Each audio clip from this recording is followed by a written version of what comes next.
Toyota hybrids are amazing. Toyota hybrids are overrated. China leapfrogged Toyota. China just copied Toyota. You've heard all of it. And if you own a Toyota hybrid, I bet you felt the confusion in real life. In the city, your car feels like a genius. You're seeing 50, 52, sometimes even 55 miles per gallon, and you feel pretty smart. Then you get on the highway, set the cruise at 75 or 80, and that number quietly starts sliding down. 42, 40, sometimes 38. You start wondering what happened to the miracle you bought. Here's the part that makes people uncomfortable. Chinese manufacturers, especially BYD, are building hybrids that don't lose nearly as much efficiency at steady highway speeds. Some of their cars are showing the equivalent of 50 to 60 miles per gallon in real-world highway driving, where many Toyotas are stuck in the low 40s. So what's really going on? Before we get into this, let me make you a promise. By the end of this video, you're going to understand exactly why your Toyota hybrid drops from 52 miles per gallon in the city to 40 on the highway, and whether China actually built something smarter or just something different. Once you see the mechanical reason, you won't be able to unsee it.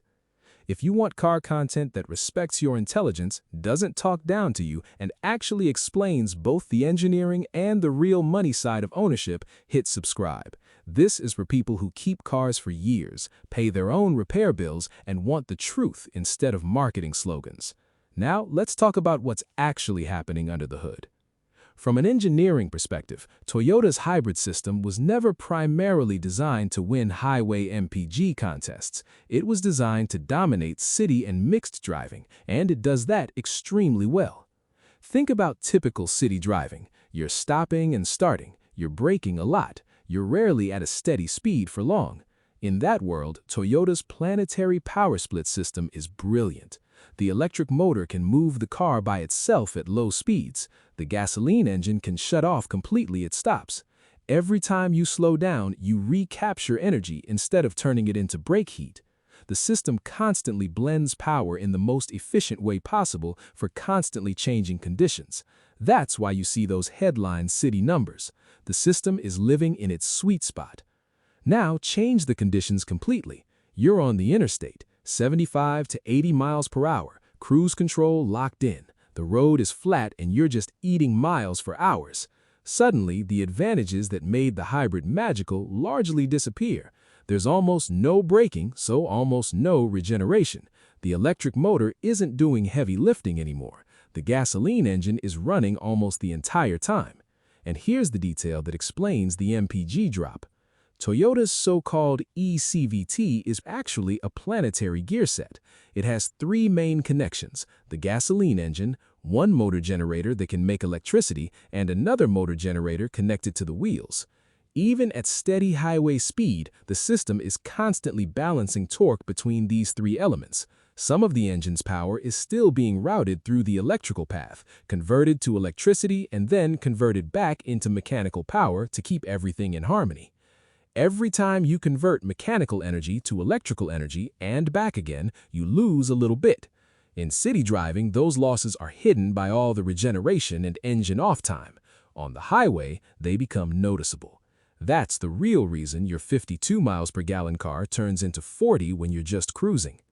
Toyota didn't make a mistake, they made a deliberate choice. They optimized for the kind of driving most people do most of the time, and they optimized for legendary long-term reliability. The planetary system has almost no wearing parts, no clutch packs that slip and burn, no traditional transmission that needs frequent servicing. That's why you see so many 200,000 and even 300,000-mile Toyotas still on the road. Now, let's talk about what BYD and other Chinese manufacturers did differently. They started with a different question. They asked, if a large portion of real-world driving includes long stretches of steady highway speed, how do we minimize losses in that exact condition? Their DMI hybrid system works on a different principle.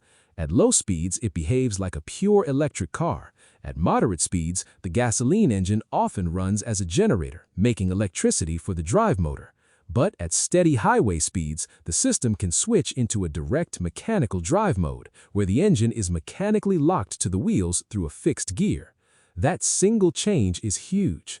When the engine is mechanically coupled to the wheels, you remove most of the constant electrical balancing and conversion losses that Toyota's system lives with. Fewer conversions equal less wasted energy at cruise. That's the core architectural advantage. The second big difference is battery size. Toyota's regular hybrids carry modest batteries, usually between 1 and 1.6 kilowatt-hours of usable energy. That's plenty for city blending and regen, but it's not a big buffer when you're traveling at highway speed for hours. BYD's plug-in hybrids typically use batteries between 8 and 18 kilowatt-hours. Even if you never plug the car in, that extra capacity acts like a shock absorber for the engine. On the highway, your power demand is never perfectly flat. There are gentle hills, wind gusts, small speed changes when you pass someone. In a Toyota with its smaller battery, the gasoline engine has to respond to almost all of those changes. In a BYD with its larger battery, the system can let the engine stay at a steady, efficient RPM and use the battery to absorb or supply the small differences in power needed. Engines run most efficiently when they can stay in a narrow sweet spot of load and RPM. The more you force the engine to constantly adjust, the more average efficiency drops. BYD's bigger battery helps the engine stay happier at cruise. Toyota's smaller battery forces the engine to do more of the work directly. There's also a difference in engine design philosophy. Toyota's Atkinson cycle engines are tuned to be very efficient across a wide range of part load conditions. That's perfect for city driving. On the highway, when the engine is under more constant load, that advantage narrows. BYD developed a family of engines specifically for hybrid use. They're tuned to run in a tighter, more optimized efficiency window because the system gives them more control over when and how the engine operates. Reported peak thermal efficiency numbers for some of these engines are above 43%. Put all of this together and the real-world difference becomes clear. When independent testers run steady highway loops at 70 to 80 miles per hour, Toyota hybrids typically return numbers in the high 30s to low 40s. BYD DMI cars in similar conditions are often returning numbers equivalent to the low 50s and sometimes higher. Toyota is still very good, but the drop from the combined rating is noticeably larger. Now let's talk about the trade-offs, because this is where adults need to be honest. Toyota could absolutely build a system with a bigger battery and more direct mechanical drive at cruise. They have the engineering talent and the money. They choose not to push in that direction as aggressively because every choice has consequences. A larger battery increases cost, weight, and long-term degradation risk.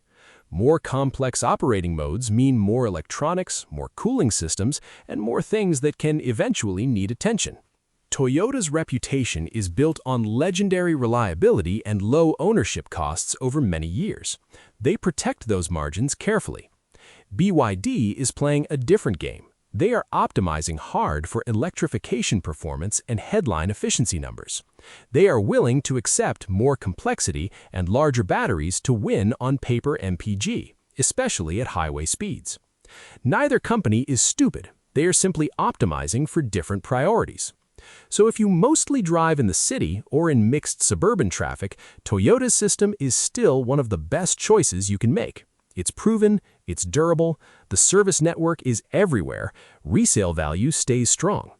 If you are a high-mileage highway driver who spends most of your time at steady 70 to 80 miles per hour, the newer Chinese hybrid architectures currently have a measurable advantage in real-world fuel economy. The drop you see in your Toyota on the highway is not a flaw or a failure of engineering.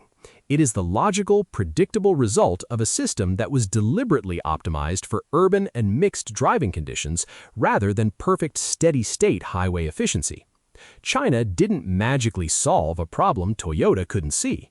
They simply chose to attack the highway efficiency problem with a different set of tools.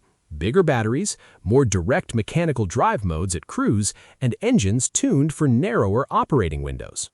Whether that approach proves as reliable over 15 or 20 years as Toyota's simpler planetary system remains to be seen.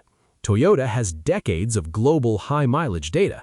BYD's large-scale real-world experience outside China is still relatively young.